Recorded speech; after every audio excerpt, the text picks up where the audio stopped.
Welcome to The Drilldown, in-depth answers to oilfield questions. I'm Richard Spears. And I'm John Spears. So, John, what do I do every week online? That's a good question. Okay, let me narrow that down. Professionally, Right. what do I do every week? Online? On behalf of our firm. Yes, right. Well, you spend an awful lot of time looking at financial results from publicly traded companies. I know that. So That's part of what it. Yeah. that's what the other people in our firm do. I don't do that so much. But what I do is I communicate the results of somebody else's research in our firm. And I communicate via this incredible tool, LinkedIn. Yes, that's right. This is called taking the glory, I think. Yeah. Okay. Look, I never give David or Missy any of the credit. I take it all like this is what I did and I alone. But so something tells me that you want to talk about. I do because the brand new Oilfield Market Report is now out and it's in the hands of our hundreds and hundreds of clients. That's right. Yes. But what I do, because hey, I want to tell people what we do so that maybe another person might subscribe. Sure. Is last week, Monday, Tuesday, Wednesday, Thursday, Friday, I released one other piece of unique research from the Oilfield Market Report, the Hey, Did You Know That? Sure. Right. And generally, whenever I post a factoid or a bit of analysis from our firm, on LinkedIn, I'll have 8,000 to 10,000 views of that thing. And it'll be shared a couple times. Right. Yeah.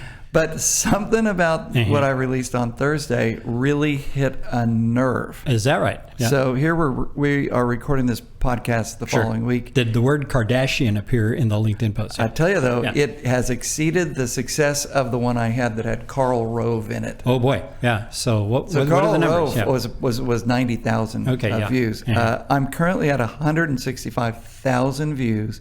70 shares all over the planet. Congratulations. And this is what it was. Okay. Yeah. Who are the largest 20 oilfield service companies on the planet? On the planet. And of course, it's easy. Okay. Number one is easy, right? Who's number one? Schlumberger. Yeah. Everybody knows. Everybody guess number two would be Halliburton. Number two is Halliburton. Right. So what I did was I published a simple chart. Okay, because we're measuring revenues, right? This is the metric that you're talking about. Yeah, that's all we care about. Yep. And, so it's revenues that fall in in 32 different categories that we have found over, the last 25 years. Right. We call that oilfield service and equipment. That market. Okay, drill bits, offshore rigs, land rigs. Exploration, production, drilling, completion, production, what have you. Right. It's the upstream into the business. Pretty much if you go over and you look at what Halliburton does, it's pretty much everything that Halliburton does. I gotcha. Okay. But Schlumberger does more stuff, and some of the things Schlumberger does aren't what we consider oilfield equipment and services. Same with Baker Hughes. Okay. So you're excluding those kind of non-oilfield revenues, as we call it, from this count of, or how you're tallying up the largest companies. Yeah, so like with Baker Hughes, half their business is like turbo machinery. Okay. It's a big chunk. Pipelines, what we would think of as midstream or transmission markets, right, and so forth. Yeah. So if something is downstream from the wellhead, and that's probably not going to be oil field for us. So that's our definition. That's our world. Okay, gotcha. So the 20 biggest ones. Yeah. So, and this is what really hit a nerve with people that, most people say, gee, I didn't know, this is fantastic. Right. Other people completely disagreed with us. Okay, yeah. And I go, how can you disagree with us? Because these are publicly reported numbers. Yes, right. And I'll give you some examples when I get there. Okay, number one, Schlumberger. Right. Oh, so by the way, in the Oilfield Market Report, our number is that this year, total spend is $265 billion all over the world on oil field equipment and services, which is up about 25% over the prior year. It's the biggest uptick maybe ever. Wow. Percentage-wise. Percentage-wise, because it was pretty crappy last year. I got you. So it'd be an easy comparable. So that's an interesting number because if you remember from, I think, just last week, President of Exxon came out and said that their projections that over the next roughly 25 years, the petroleum industry needed to spend, I think, a total of $13 trillion. Okay. That's lots of billions. Lots of billions. $13 trillion over this roughly 25-year period. And so he came back and said, on average, then that's $500 billion a year on a global basis to deliver the oil and gas. So they anticipate the world will need, right? So this the way we've defined them is 265 next year. I think you said 300. Yeah, 300 next year. So we're capturing somewhere around 60% of those dollars that Exxon's talking about. I'm sure they're including refining, pipelines, infrastructure, and a lot of infrastructure. We're not really counting infrastructure. Yeah. So that's good. So the other thing too is we're talking the top 20, right? Yeah. So what's your guess as to how many companies are in this segment, right? I mean, if you just sort of begin to think about it, I mean, what's your guess? Yeah. So our objective in our firm is to make sure that we account for every oilfield service company whose total revenues in the oil field are $100 million and greater. Okay. Hopefully we get most that are $50 million and greater. And that, if you take it to 50 million, well, that's 700 companies. Okay. But if all the companies together, it's 10, 20,000, got to be 30,000 companies. Yeah, especially you're thinking globally. Yeah, I understand. Yeah. Yeah, it's a lot of companies. So I mean, I raised that point just because some of those people that might be saying, well, that can't be right. Maybe thinking of a company that, for whatever reason, we're not shoehorning all their revenues into the oilfield service sector. Let's take Caterpillar, for example. Clearly, they sell almost every diesel engine that goes on a drilling rig, almost every diesel engine that goes on a pump truck. Yeah. But, ththat comes out of their industrial division. Right. And we don't necessarily count that. Because they're selling diesel engines to a lot of other people. Everybody. It just happens. Every once in a while, one finds its way to a drilling rig. What we count is the oil and gas division part of CAT, which is $1 billion out of a, what is it, $50 billion, $80 billion company. It's huge. Yeah. So we don't count all of CAT. We just count the, I got you. the $1 billion part. Given the way we've see the world, this is our list of who those big guys are. And since we're the ones that keep score, I think we get it's like that umpire in the ball game the other night. It's a strike when I call it a strike, not when you think it's a strike. And he had everybody mad at him. That's right. Well, let's make if everybody's mad, you're doing a good job. So here's the list. So the top 20 represent half of the global spend on oil field service and equipment dollars. Yeah. Okay. I buy that. I mean, I've seen estimates of market share in other segments, non-oil field segments. And you get to the top, really just handful of companies quickly get you to 50% share. So I'll buy that. Yeah, it's pretty normal. So I'm just going to run them down kind of quick. And I'm not going to give exact numbers. Okay. But, Schlumberger's at $26 billion this year. Okay. Now we're projecting their full year revenues. They haven't yet done full year, but this is our projection. So top 5. Give me top 5 first. Halliburton, $20 billion. Okay. Baker Hughes, $13 billion. Okay. Tenaris. So casing, tubing. Yes, drill and pipe. get this now: artificial lift and hydraulic fracturing in Argentina. Who knew? Right. Yeah. Okay. $9 billion. Yeah. Technip FMC, $7 billion. So now you're getting into the offshore subsea production system segments and so forth. Okay. And so that's the top 5. Right. And if you look at this, well, Technip FMC competes with Schlumberger in the subsea business. Yes. Yeah. But they don't compete with Tenaris and they don't compete with Halliburton either. So here's a question that comes to my mind. I know that we spend a fair amount of time keeping an eye on deals done in the oil patch. Company A buy company B, buys a product line out of company B, whatever. So these estimates reflect those kind of transactions, which, if memory serves, we've just not seen much in the way of needle-moving deals in the last since 2019, I think. Yeah, right? I sit on several corporate boards. Yeah, and all private in the oil field. And one of the shareholders of one of the companies was asking me yesterday, so, what's our company worth, you figure? What are the comparables in our space? And I said, there ain't none. Nothing that's been recent, No, there's no. So each deal really has to stand on its own. It used to be, 4 and 6 and 10 and 15 years ago. Yeah. You could go out and gather, 10 or 15 sort of comparables and say, we're more like this and less like this. Today, each deal really has to stand on its own because there's been some companies that have merged. Right. There's been a few things that have been acquired, but it's hardly a a sample that you can say, well, valuations are X. So you would say, going back, we haven't done the whole list yet, but if you go back last 2-3 years, there probably hasn't been a lot of jockeying in because of transactions where consolidations might have caused the company to jump up the rankings. Right. That kind of thing. I'm looking here at like Baker Hughes and Tenaris. They're right next to each other. Yeah. And Baker Hughes still had a frac business in Argentina that they sold to Tenaris. There you go. So some revenues went from Baker and now they're housed over at Tenaris. Yeah. And by the way we do it is when a transaction occurs and company A is absorbed by company B, we move all of the history of company A into the history of company B. Yes, right. We call it pro forma backcasting.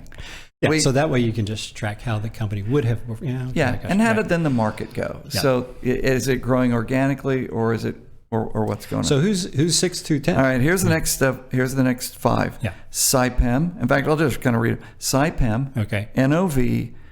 China Oilfield Services. So now Asia enters the market. PAOTMK. Okay, right. It's a pipe company out the Russian links. Yeah. And then Subsea 7. And those companies are in the $4 to $6 billion top line revenues in the oilfield range. Yeah, okay. A lot of operations offshore, a lot of operations outside of North America for those companies. Yeah. All right. Gotcha. Then the company so this is then the next set of 5, 10, 11, 12, 13, 14, 15, is a company that used to be number 4, had some financial problems, has reestablished itself, and I actually am very hopeful for its future, and that is what? Got to be Weatherford. It's Weatherford. Right? Yeah. So Weatherford comes in there at about $4 billion, followed by a really great hydraulic fracturing company, Liberty Energy. Right. What's called Liberty Oilfield Services or something, but now I think it's Liberty Energy. Yep. Then we have a offshore construction company called McDermott. Oh, yeah. It has other things that it does, the oilfield part. Yep. And then you have a consolidator in frac, next tier. Ah, right. Okay. So that would have been the exception to my previous comment. They've been moving up through consolidation. They have been consolidating. Okay. They've made some really good consolidations, and I've got to give them credit for pulling this thing off. The combined entity at next tier is better than the separate entities. Not often do you see that 1 + 1 + 1 = 3, because a lot of times it equals like 1. 1. Yeah. Good luck. We all left. And so are we to number 15? And then number 15 is SBM Offshore. Oh, okay. Which things that float. Right. Yes. If you will. So, and those 5 companies are in what kind of a revenue range? Those are in the $3 to $4 billion range. Okay. So. All right. And then the next 5, which are the next 4, because apparently we didn't do 20. We did the top 19. Okay. I have to have a chat with Mr. Ott. Champion X. Right. Okay. Artificial lift and chemistry. Yes, exactly. And the diamond inserts that pretty much everybody puts on their PDC bits. Okay. Yep. V&M tubes. Used to be Valorec and Madison. Yep. Then you've got your offshore contract driller, Transocean. Who's talk about, suffering through tough times, but, now beginning to find its footing. But, we're coming off the bottom. Yep. Probably a bad term to use for offshore contract drilling. And then a Middle East company, ADNOC Drilling. Oh, okay. And these are all in the $3 billion range. Yeah, right. You get this long tail emerging at the $3 billion range. Yeah. And then you've got another 100 that are, billion, 1.2 billion, 1.3 billion dollars. Yep, gotcha. And then $138 billion more of oilfield service companies. Yeah, boy, oh boy. So the list goes on and on. Yeah. So it's an interesting combination. You have very diversified companies in a lot of segments, like the big guys, Schlumberger, Halliburton. You have those who are much more specialized in 1 or 2 segments, but they I don't know what the right word is, dominate, but they're certainly a substantial player in some pretty large markets like pipe, for example, offshore drilling. And so the list is, there's a lot of variation in what these companies are, how they go about making their money, what service they play. Right? Yeah. So and one of the other things then that jumps out for me is all of these companies on the list, but for 2, are heavily international. And the 2 are the 2 frac companies, Liberty and NexTier, which are pretty much North America land and hydraulic fracturing, pretty much. But everybody else is global. And I don't know if you remember this, but but if you take this, $300 billion global market for oilfield equipment and services, about 60% of it is not in North America these days. Yeah, and it's the not in North America part that has the best growth for 2023 and 2024 and 2025, while the U.S. part sort of has reached its upper plateau limits here. Great run over the last couple of years. Right. Yeah, it moves that's fast. One of the reasons why the whole market is up 20%, you said, is this year's because of the doubling of what has happened. Thank you very much, America, for that. But it's the international now that carries it into the future. So here's the part of the podcast today where you get to hear the two of us talk about what we should do about this. For example, we many years ago, sort of cast about and said, okay, the firms that we're going to follow are pretty much delivering oil field specific technology to a defined set of customers. A drill bit, a workover rig, a frac job. To an operator who's paying for it, or maybe sometimes the capital.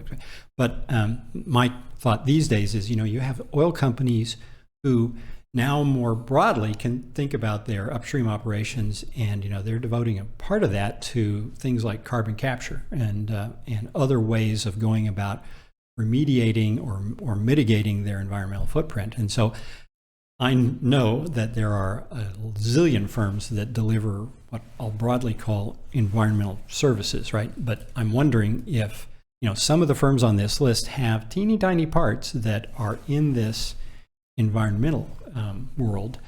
And so I'm thinking if we need to spend some time thinking about whether or not something that starts with an E as a market segment for us, environmental, whatever, needs to be something we also include, because I think some of these firms may be delivering a service that's sort of specific to what they would be doing things specific to for oil field companies that they may not be delivering at scale to other markets. Yeah. I'm thinking of a conversation I had with friend of the firm, Jed DePaulo.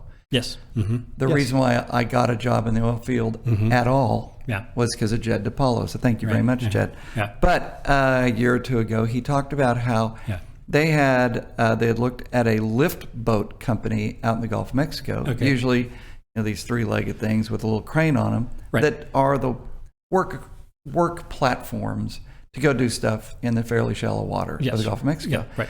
But they had this company that they were looking at, which had great big cranes on it. And the great big cranes were being used for offshore wind installation and maintenance. Right. So same lift boat. Yep, gotcha. But now it applies to a wind farm. Yep, absolutely. So you see that a lot of that in the North Sea, for example, rumblings that we might see offshore wind here in the U.S., all around the world. So now you take a company that we already might follow. We do follow. Right.